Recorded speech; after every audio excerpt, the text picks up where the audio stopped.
Good morning, children. Today we are going to read a poem, The Kite. This poem is for 6th class and the book name is Honey Skull. Let us start the poem. जैसा कि आप बच्चों को नाम से ही पता लग गया है कि इस पोएम का जो नाम है वो है द काइट। काइट क्या होती है ये सब बच्चों को पता है। पतंग होती है, इसका चित्र आपको यहाँ दिखाया गया है। पतंग, आप सब बच्चों को पतंग उड़ाना पसंद भी है, आप उड़ाते भी हैं, बहुत अच्छी लगती है ना ये। कभी इधर गोते लगाती है, कभी उधर गोते लगाती है आसमान में, और कभी आप दूसरों की पतंगों को काटते भी हैं, और कई बार ये पेड़ों में उलझ भी जाती है। तो इन सब बातों को आज हम इस पोएम में पढ़ेंगे। ये जो पोएम है वो एक अमेरिकन राइटर हैं, Harry Ben. Harry Ben, HARRY, Harry Ben. इसके जो पोइट है हमारे वो हैं हैरी बेन। इन्होंने लिखी है। ये एक स्पेशल राइटर हैं जो बच्चों के लिए स्पेशल पोएम लिखते हैं। तो आज हम इनकी इस पोएम को देखेंगे। बहुत ही प्यारी पोएम है ये। Let us start the poem the kite, यानी पतंग। ये कहता है कि all of us like to fly kites, कि हम में से सब या हम सब लाइक यानी पसंद करते हैं, फ्लाई उड़ाना, काइट्स पतंग, कि हम सब पतंगे उड़ाना पसंद करते हैं। Have you ever tried to fly one. अब यहाँ हैव पहले आ गया ना, ये तो क्वेश्चन मार्क हो गए। तो ये इसका मतलब है क्या आपने कभी ट्राई की है, कोशिश की है टू फ्लाई वन, कि कोई पतंग उड़ाने की आपने कभी कोशिश की है या प्रयास किया है। रीड दिस पोएम, इस पोएम को पढ़ें। अबाउट ए काइट, एक जो कि एक पतंग के बारे में है। As it flies in the sky, कि ये किस प्रकार आसमान में उड़ता है, इस पोएम में आप पढ़ेंगे। Late us start. ये कहता है, how bright on the blue is a kite when it's new. How, कैसी या कितनी ब्राइट, चमकीली, ये चमकीली होती है। ऑन द ब्लू, यहाँ ब्लू का मतलब है ब्लू स्काई, यानी नीले आसमान पर ये कितनी चमकीली लगती है। जब, वह होता है जब कोई पतंग न्यू, नई होती है। इट्स, यहाँ इट्स का मतलब है इट इज, ये इसकी शॉर्ट फॉर्म है इट्स। तो जब कोई पतंग, व्हेन इट्स न्यू, जब यह नई होती है तो नीले आसमान पर यह कितनी चमकीली लगती है। With a dive and a dip it snaps its tail. ये देखिए आपकी डाइव, डाइव होता है गोता लगाना, कि इस प्रकार ये कई बार इस तरह गोते लगाती है ना नीचे हवा में, ऐसे कभी इधर चली जाती है, कभी इधर चली जाती है। एंड ए डिप, और इसी प्रकार छोटी छोटी कई बार ये ऐसे ऐसे हिलती है, इसको डिप बोलेंगे। वैसे दोनों का ही सेम मीनिंग होता है, डाइव एंड डिप का, डुबकी लगाना या गोता लगाना। तो जब ये गोते लगाती है तब इट स्नैप्स इट्स टेल, अपनी, इट्स होती है इसकी अपनी टेल यानी पूंछ, तो इसकी ये पूंछ होती है ना ऊपर पीछे लगाते हैं आप। स्नैप्स, स्नैप्स होता है फरफराना, कि ये अपनी पूंछ को फरफराती है जब ये गोते लगाती है। नेक्स्ट आप देखेंगे, यहां तक हमने कवर किया। फिर ये कहता है कि देन, फिर सोर्स लाइक ए शिप, कि ये जो पतंग है वो एक शिप की तरह सोर्स करती है, यानी ऊपर चढ़ती है। और वो शिप कैसा है, विद ओनली ए सेल, ये शिप है ये एक सेल के साथ होता है। सेल क्या होता है, यहाँ एक पर्दा लगा होता है, इसकी ये जो कपड़ा होता है इसको सेल बोलते हैं, या हिंदी में इसको पाल बोलते हैं, पाल वाली नाव जो हवा के सहारे से चलती है। तो जो ये शिप होता है ये इस पाल के सहारे चलता है। और क्या होता है, एज ओवर टाइड्स, टाइड्स होते हैं जो समुद्र के अंदर लहरें आती हैं ऊंची ऊंची, उसको हम टाइड्स बोलते हैं। इस तरह ये लहर आई है, देखो इसके ऊपर एकदम चढ़ेगा ना ये, तो एकदम ऊपर उठ जाएगा ये। इसी प्रकार ये जो पतंग है वो भी ऊपर उठती है। कब उठती है, ऑफ विंड इट राइड्स, कि जब ये किसी हवा के ऊपर सवारी करती है तब ऊपर उठती है। कब, climb to the crest, crest होती है ऊंचाई, यानी पूरी ऊंचाई पर ये चढ़ जाती है। और फिर गस्ट एंड पुल्स, गस्ट होता है हवा का झोंका, जब कोई हवा का झोंका इसे पुल करता है, खींचता है, तब ये क्रेस्ट यानी ऊंचाई पर चढ़ जाती है। कैसे चढ़ जाती है? जिस प्रकार एक शिप अपनी सेल के साथ लहरों पर चढ़ जाता है, उसी प्रकार ये हवा पर सवारी करती हुई ऊपर चढ़ जाती है पतंग। तो यहाँ इसकी शिप के साथ तुलना की गई है हमारी पतंग की। नेक्स्ट हम देखेंगे,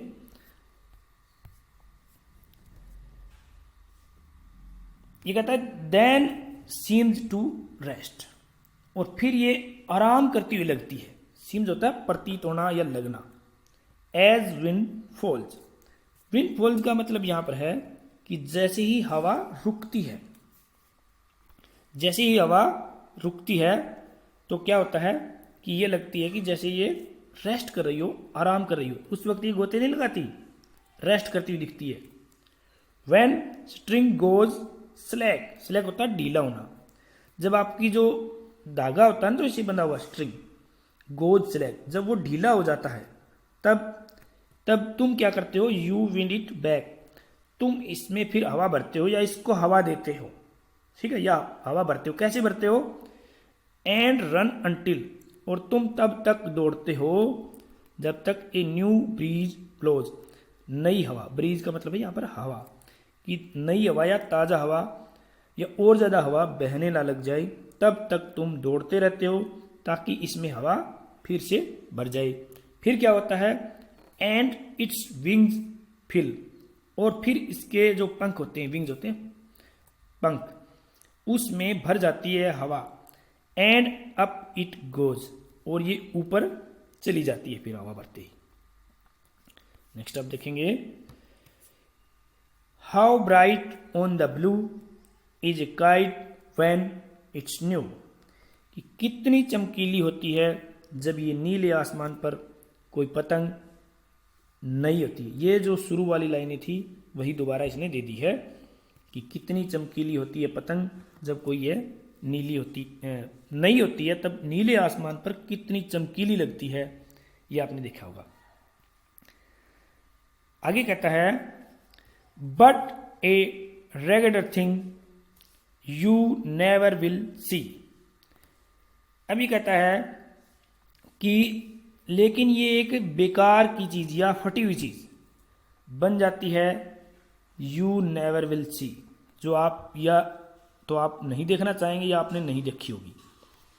When it flaps on a string, जब ये किसी रस्सी पर फ्लैप्स यानी फड़फड़ाती है, अपने स्ट्रिंग होता है धागा उसका, उस जो उलझ जाता है पेड़ों के अंदर। In the top of a tree, जब किसी पेड़ के ऊपर, टॉप होता है ऊपर जो ऊंचाई पर, ये देखो आप पेड़ की ऊंचाई पर ऊपरी हिस्से पर जब ये उलझ जाती है तो वहाँ इसके धागे के साथ ये उलझ जाती है अपनी स्ट्रिंग के साथ, और वहाँ पे ये फड़फड़ाती रहती है। तो उस वक्त ये बड़ी ही रेगुलर थिंग हो जाती है कि बड़ी ही बेकार सी या फटी हुई चीज़ नज़र आती है। तो ये हमारी पोएम थी आज की। अब हम देखते हैं इस पोएम में एक जो राइमिंग वर्ड आए हुए हैं बच्चों, वो बड़े महत्वपूर्ण होते हैं, वो देखते हैं हम राइमिंग वर्ड आज। ये देखिए, इसमें यहाँ आप देखेंगे राइमिंग वर्ड। राइमिंग वर्ड वैसे आपको पता होना चाहिए बच्चों, जब कोई भी जो लाइन है वो समाप्त होती है, वहाँ पर जो लास्ट वर्ड होता है और सेकंड लाइन का जो लास्ट वर्ड होता है, इनकी साउंड है वो लास्ट साउंड है वो सेम सी होती है। यहाँ जिस तरह ये ब्लू है, ये न्यू है, तो ये दोनों आपस में क्या हुए? राइमिंग वर्ड हो गए, इनकी राइम मिल रही है। इसी प्रकार और देखेंगे हम, डिप का राइमिंग वर्ड बनेगा सिप, टेल का राइमिंग वर्ड बनेगा सेल। इसी प्रकार टाइड्स का राइड्स। और देखेंगे हम यहाँ और भी नीचे, यहाँ क्रेस्ट है, क्रेस्ट का बनेगा rest rhyming word. Pulls falls, slack back. इसी प्रकार और भी आप राइमिंग वर्ड इसमें ढूंढना। अब मैं आपको एक चीज़ और बताता हूँ इसमें, जैसे ही राइमिंग वर्ड आते हैं तो इनके अंदर एक राइमिंग स्कीम भी होती है बच्चों। अब इनको आप देखेंगे कि इन दोनों वर्ड्स की जो साउंड है वो लगभग सेम सी आ रही है, तो ये फर्स्ट मानेंगे, ये सेकंड मानेंगे। तो एक साउंड को हम एक कोड देंगे, इस तरह ए कोड हो गया इसका, और तो ये इसी कोड के अनुसार साउंड आ रही है, तो ये भी ए कोड की साउंड है। ठीक है, तो यहाँ जो राइमिंग स्कीम है ना वो क्या है, ए और फिर ए और ए आ रही है। ठीक है, ये राइमिंग स्कीम होगी। अब आगे देखिए आप इसमें, नेक्स्ट इसमें देखेंगे आप, इन 4 लाइनों में देखिए आप, यहाँ ये क्या कहता है, डिप के बाद सेकंड साउंड है टेल है, तो ये आपस में सेम नहीं है, लेकिन ये यहाँ थर्ड लाइन में आ गई है, और जो सेकंड लाइन वाली थी वो आ गई फोर्थ लाइन में। अब आप इसमें देखेंगे कि हम इस साउंड को हम कोड देते हैं ए, और इस साउंड का कोड है बी। तो ए वाली साउंड का कोड दोबारा कहाँ आया, यहाँ आया है। ठीक है, और ये बी वाली साउंड कहाँ आई है, दोबारा यहाँ आई है। तब इसमें राइमिंग स्कीम क्या बनेगी, ए बी। ठीक है, इसको हम ऐसे लिखेंगे ए बी, ये राइमिंग स्कीम है इसमें। ठीक है, इन 2 लाइनों में जो राइमिंग स्कीम है वो है ए और ए। ठीक है, और इन 4 लाइनों में जो राइमिंग स्कीम है वो है ए बी। तो कई बार आपको ऐसा क्वेश्चन पूछ लिया जाता है कि इसमें राइमिंग स्कीम है वो कौन सी है, तो आप इस प्रकार सेट कर लेंगे तो आपको पता लग जाएगा। अब हम इसके कुछ क्वेश्चन देखते हैं। तो जैसे ही आप इस पोएम को समाप्त करोगे तो लास्ट में आपको इसके 2 क्वेश्चन मिलेंगे आपको, तो इन 2 का आज हम करते हैं। देखिए आप बच्चों, ये फर्स्ट क्वेश्चन है आपका, ये कह रहा है कि list out the action words in the poem, कि जो इस पोएम में एक्शन वर्ड्स हैं वो छांटने हैं आपको। यहाँ इसने 3 तो दिए, dive, dip and snaps. Action word क्या होते हैं, लगभग जो वर्ब होती है हमारी। ठीक है, वर्ब है वो ही एक्शन वर्ड होते हैं। तो आपको इसमें ढूंढनी है एक्शन वर्ड। देखिए हम अब ढूंढते हैं आपके साथ, कैसे ढूंढना है, थोड़ा सा बड़ा कर लेते हैं इसको। देखिए ये तो आपके सामने थे ही कि डाइव, डिप और स्नैप्स, ये 3 तो उसने दे ही रखे हैं, ये एक्शन वर्ड हो गए। अब एक है यहाँ पर एक्शन वर्ड है सोर्स। ठीक है, सोर्स यानी ऊपर चढ़ना, और एक है राइड्स, राइड यानी सवारी करना। और आगे हम देखेंगे इसमें क्या है, क्लाइम्स, यहाँ क्लाइम्स आ गया। पुल्स, ये भी एक्शन वर्ड है, पुल्स यानी खींचना। सीम्स, या ऐसा लगना या प्रतीत होना। फॉल्स, यानी फॉल्स वैसे तो होता है गिरना या रुकना। गोज, ये भी आपका एक्शन वर्ड है, गोज। एंड रन, ये भी एक्शन वर्ड है, रन यानी दौड़ना। ब्लोज यानी बहना। और भी राइमिंग वर्ड आपको इसमें मिल जाएंगे।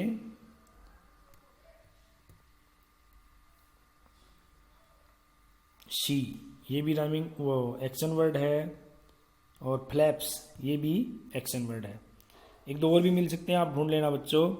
इसके अलावा जो आपका एक है सेकंड क्वेश्चन जो आपका है वो ये कहता है, इसमें एक दिया है इसने सिमिली। सिमिली क्या होता है, जो किसी चीज़ से जब हम तुलना करते हैं, सिमिलर जो कोई चीज़ होती है तब उसको हम सिमिली बोलते हैं। जिस तरह एक इसका किया हुआ है इसने। तो ये जो सेकंड क्वेश्चन है बच्चों, इसमें आपको मिलेंगे ये सिमिली। सिमिली से मतलब सिमिलर से बनाइए कि उसके जैसा। तो यहाँ इसने तुलना की है, जो हमारा काइट था, तो देन सोर्स लाइक ए सीप, तो लाइक ए कि उसके जैसा या उसकी भांति। तो उसके जैसा बनाना या उसकी किसी से तुलना करना, उसको हम बोलते हैं सिमिली। तो यहाँ इसने कुछ दिए हुए हैं, ये हमें पूरे करने हैं। देखो ये देखो आप, पहला इसमें कि ही रन्स लाइक ए, अब वो दौड़ता है, किसके जैसे दौड़ता है, तो उसकी हमें तुलना करनी है। अगर वो तेज दौड़ता है तो हम लिखेंगे कि he runs like a tiger, कि जो तेज दौड़ने वाला है उससे हम उसकी तुलना करेंगे, he runs like a tiger. अब यहाँ देखो कि ही इट्स लाइक ए, अब वो खाता है, ज़्यादा खाता है। तो जिस तरह किसी हाथी है जो हमारा, वो ज़्यादा खाता है, तो उसकी तुलना हाथी से की जाएगी कि he eats like an elephant. Okay. अगर यहाँ तीसरा देखिए आप कि सी सिंग्स लाइक ए, कि वो गाती है। अगर वो मीठा गाती है तो हम किसी मीठा गाने वाली चीज के साथ उसकी तुलना करेंगे। तो यहाँ हम लिखेंगे कि she sings like a nightingale. Nightingale होती है बुलबुल, NIGHTINAGLE, नाइटिंगल। तो ये होती है बुलबुल। तो she sings like a nightingale. It shines like, अब चमकना, अब कोई और चीज जो चमकती है उससे तुलना होगी इसकी कि it shines like a diamond या लाइक ए स्टार, कि ये तारे की भांति चमकता है या हीरे की भांति चमकता है, तो डायमंड लिखेंगे। इट फ्लाइज लाइक ए, अब यह उड़ता है, उड़ने की तुलना की जाएगी किसी चीज की, लाइक ए हॉक, कि एक बाज की भांति उड़ता है, या लाइक ए बर्ड, एक पक्षी की भांति उड़ता है। तो इस पोएम में आपने काफी कुछ सीखा बच्चों। This is the end of this chapter. Thank you. Okay.